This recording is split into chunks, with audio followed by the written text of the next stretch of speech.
Self doctor अंकित Tandon. Friends, आज हम बात करेंगे टेनिस एल्बो के बारे में। आगे भी हमने इस बारे में वीडियो बनाया था, लेकिन आज थोड़ा समरी में आपको दिखाएंगे कौन सी ऐसी एक्सरसाइजेस है जिससे आप टेनिस एल्बो से हमेशा के लिए निजात पा सकते हैं, छुटकारा पा सकते हैं।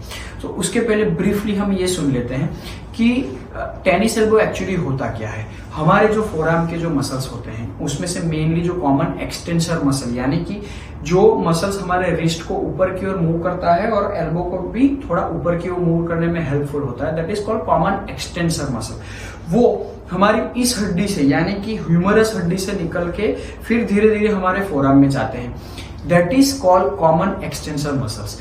वो मसल्स जो सारे एक टेंडन के द्वारा जुड़ते हैं यहाँ पे हमारे बोन पे, वहां पे अगर आपको इन्फ्लेमेशन या सूजन होती है उसको हम टेनिस एल्बो बोलते हैं। अभी नाम भी इंटरेस्टिंग है कि टेनिस एल्बो। टेनिस एल्बो क्यों कहा जाता है? टेनिस एल्बो इसलिए कहा जाता है क्योंकि जो भी टेनिस प्लेयर होते हैं उनमें ये जो प्रॉब्लम है वो काफी कॉमन है। क्यों कॉमन है? क्योंकि उनका जो कंटिन्यूअस यूज है वो यही रहता है कि वो पर्टिकुलर मसल्स पे ही ज्यादा लोडिंग देते हैं। जैसे कि नाम सजेस्ट कर रहा है, ये टेनिस प्लेयर में ज्यादा होता है, इसीलिए हम उसको ओवर यूज सिंड्रोम भी बोलते हैं। यानी कि जो रोजिंदा एक्टिविटी में या डेली लाइफ में जो लोग ये प्रॉब्लम फेस करते हैं वो टेनिस तो नहीं खेलते हैं, लेकिन पर्टिकुलर उनकी कुछ ना कुछ एक्टिविटी ऐसी रहती है जिनमें उनका ये मसल्स का जो यूज है वो थोड़ा ओवर होता है, उसकी वजह से उनको टेनिस एल्बो होता है। या फिर किसी पुरानी इंजरी की टाइम यहाँ पे अगर प्रॉपर हीलिंग नहीं हुआ हो तो उस केसेस में भी उनको टेनिस एल्बो होता है। ये तो हो गई थोड़ी ब्रीफ इंट्रोडक्शन की टेनिस एल्बो एक्चुअली होता क्या है। अभी उसमें करेंगे क्या? सबसे पहली चीज है टेनिस एल्बो में जो ट्रीटमेंट पार्ट है उसमें सबसे पहली चीज है एनसेज या फिर पेन किलर। पेन किलर जो है वो पेन को कंट्रोल करने में हेल्पफुल होगा, वो आप ऑर्थोपेडिक सर्जन की एडवाइस के हिसाब से ले सकते हैं, लेकिन that is not the permanent solution. क्योंकि पेन किलर आपके स्पाज्म और इन्फ्लेमेशन को थोड़ा रिडक्ट करने में हेल्पफुल होगा, लेकिन वो पूरी तरह से टेनिस एल्बो को क्योर नहीं करेगा। दूसरा जो पॉइंट है वो है इंजेक्शन। लोकल स्टेरॉइड्स के इंजेक्शन यहाँ पे दिए जाते हैं। अभी स्टेरॉइड के नाम से डरने की जरूरत नहीं है, वो लोकल होते हैं, यानी कि उनकी जो साइड इफेक्ट है वो रूटीन स्टेरॉइड जितनी नहीं होती है, लेकिन फिर भी हम ऐसा एडवाइस करेंगे कि अगर आप नेचुरल तरीके से उसको ठीक कर पाए तो आपको स्टेरॉइड लेने की जरूरत नहीं है।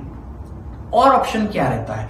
और एक वर्स्ट कम वर्स्ट सिनारियो में जो ऑप्शन रहता है वो रहता है सर्जिकल।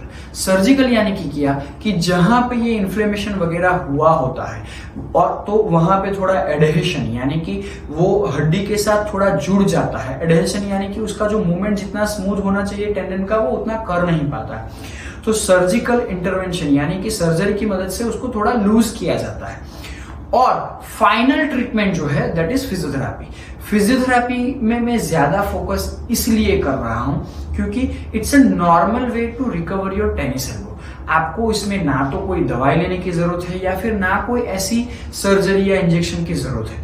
अगर आप रेगुलर तरीके से आपके ये जो मसल्स वगैरह हैं उसको ट्रेन करेंगे, उसको रूटीन मोबिलाइजेशन वगैरह देंगे तो धीरे धीरे करके आपका जो पेन है वो कम हो जाएगा। हाँ, एक चीज इसकी है कि that is a slow process, यानी कि धीरे धीरे वो आपको ठीक होगा, लेकिन वो आपको हमेशा के लिए और लंबे टाइम के लिए आराम देगा और वो 100% पेन रिकवरी करके देगा। तो दोस्तों, आज ज्यादा टाइम आपका ना लेते हुए आपको कुछ ऐसी एक्सरसाइज बताएंगे जिनमें आप टेनिस एल्बो से हमेशा के लिए फ्री हो सकते हैं। सबसे पहली जो एक्सरसाइज है वो क्या है? तो आपको आपके जो मसल्स है उसको प्रॉपरली स्ट्रेच करना है। तो स्ट्रेच करने के लिए हम क्या करेंगे? सबसे पहले तो आपको लूज क्लोथ्स होना चाहिए ताकि आपकी जॉइंट की रेंज में आपकी क्लोथ्स रुकावट ना बने। सबसे पहले क्या करेंगे? हम 4 स्टेप में करेंगे। दोनों हाथों को ऐसे रखेंगे, फिर एक दूसरे के साथ इंटरलॉक करेंगे, फिर this is the step number 1। उसमें क्या करेंगे कि हम पूरा स्ट्रेच देंगे।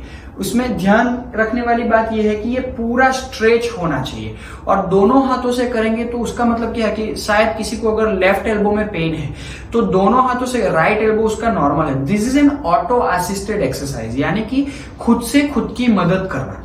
तो ऐसे हम पूरा स्ट्रेच करेंगे। अगर लेफ्ट एल्बो में पेन होने की वजह से उसका अगर रेंज रिस्ट्रिक्ट होगा तो हम दूसरे हाथ से काउंटर प्रेस करेंगे like this. This is step number 1। फिर धीरे धीरे उसको ऊपर लेके जाएंगे, दिस इज स्टेप नंबर 2। फिर वापस बीच में लेके आएंगे, this is step number 3 and this is step number 4। Her step में हम 10 to 15 सेकंड का होल्ड रख सकते हैं। वीडियो ज्यादा लंबी ना बने इसलिए मैंने अभी आपको होल्ड नहीं दिखाया है, लेकिन आपको 10 to 15 सेकंड का होल्ड हर एक स्टेप में रखना ही रखना है। That is exercise number 1। दूसरी जो एक्सरसाइज है वो इसी का सिनोनिम्स बोला जाता है, यानी कि सिमिलर एक्सरसाइजेस है, लेकिन ये दूसरा तरीका है। इसमें हम क्या करेंगे, ऐसे हाथ को सीधा करेंगे, फिर धीरे से दूसरे हाथ की मदद से हम हमारे एल्बो को पूरा नीचे की ओर खींचेंगे। एक बार मैं आपको साइड एंगल से भी दिखा देता हूं। उसमें क्या रहेगा, ऐसे हाथ करेंगे और धीरे से हम हमारे एल्बो को ऐसे पूरा स्ट्रेच करेंगे। इससे क्या होगा कि ये हम फ्लेक्शन कर रहे हैं, यानी हमारे जो कॉमन एक्सटेंसर मसल्स है वो साथ में पूरा ऐसे स्ट्रेच होंगे। उसी के साथ हम ऊपर की ओर एक्सटेंसर मसल को भी, फ्लेक्सर मसल को भी थोड़ा स्ट्रेच करेंगे ऐसे। तो समरी में अगर बताऊं तो एक्सरसाइज नंबर 2 ये है कि आपको ऐसे खींचना है नीचे की ओर, 10 to 15 सेकंड होल्ड रखना है, फिर आपको ऐसे ऊपर की ओर भी खींचना है। ठीक है, दिस इज एक्सरसाइज नंबर 2। उसके बाद हमें क्या करना है, तो तीसरी जो एक्सरसाइज है वो हम परफॉर्म करेंगे डंबल के साथ। डंबल के साथ कर सकते हैं आप, सैंडबैग के साथ कर सकते हैं आप, थेरा ट्यूब के साथ कर सकते हैं। इसमें हमारा जो पर्पस वो है कि हमें हमारे एल्बो के जो मसल्स है उसको थोड़ा सा स्ट्रेंथन करना है, यानी कि मेनली हमारा जो फोकस रहेगा वो रहेगा हमारे एक्सटेंसर मसल्स पे।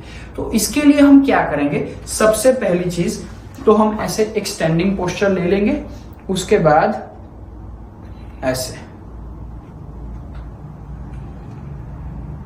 This is the exercise of your bicep muscle. तो हमें 10 रिपीटेशन करने हैं बाइसेप के। फिर हमें हमारी ग्रिप को बदल देना है, यानी कि इसको मिड प्रोन करना है। पहले हम ऐसे कर रहे थे, अब ऐसे करेंगे, फिर इसके 10 रिपीटेशन करेंगे ऐसे। उसके बाद हमारी ग्रिप को ऐसा रिवर्स कर देंगे और ऐसे।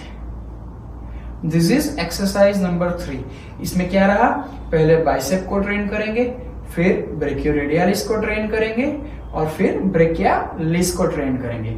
ये तीनों मसल्स ना तो कॉमन एक्सटेंसल मसल ग्रुप के मसल हैं, लेकिन ये तीनों मसल का हेल्दी रहना हमारे जो टेनिस एल्बो जो कोज कर रहा है वो मसल की स्ट्रेंथनिंग के लिए बहुत जरूरी है। इसलिए हमने इस एक्सरसाइज को इसमें ऐड किया है। आपको क्या करना है, बाइसेप का स्ट्रेंथनिंग, ब्रेकियोरेडियलिस का स्ट्रेंथनिंग और ब्रेकियालिस का स्ट्रेंथनिंग। 10-10-10 30 रिपीटेशन आपको करने हैं। आप वेट आपके अनुरूप आप अपने आप चूज कर लीजिए कि आपको वेट कौन सा चूज करना है। धीरे धीरे करके वेट को आपको बढ़ाना है और इसके 3 से 4 सेट आप परफॉर्म कर सकते हैं।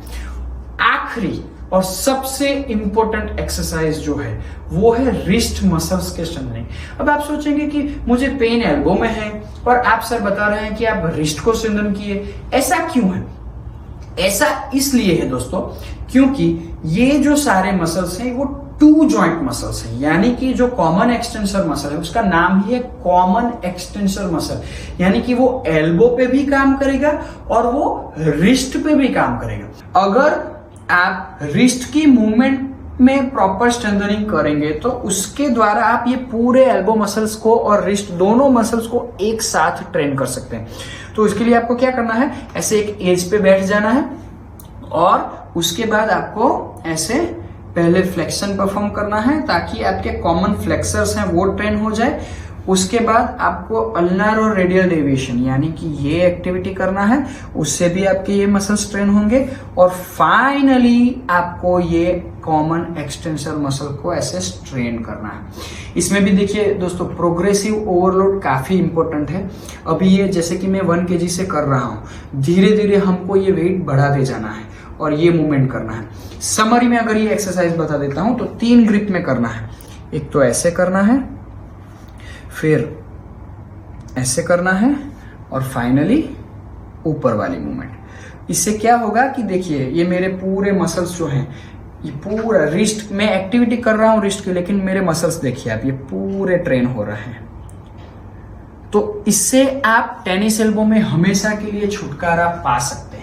तो ये सारी जो एक्सरसाइज मैंने आप आज को दिखाई है वो आप रेगुलर तरीके से, अगर आपको टेनिस एल्बो का कुछ भी प्रॉब्लम है या फिर एल्बो पेन है जो उसका रीजन टेनिस लेटरल एपिकॉन्डिलाइटिस यानी कि कॉमन एक्सटेंशन मसल्स हैं, तो ये सारी एक्सरसाइज आप परफॉर्म कीजिए।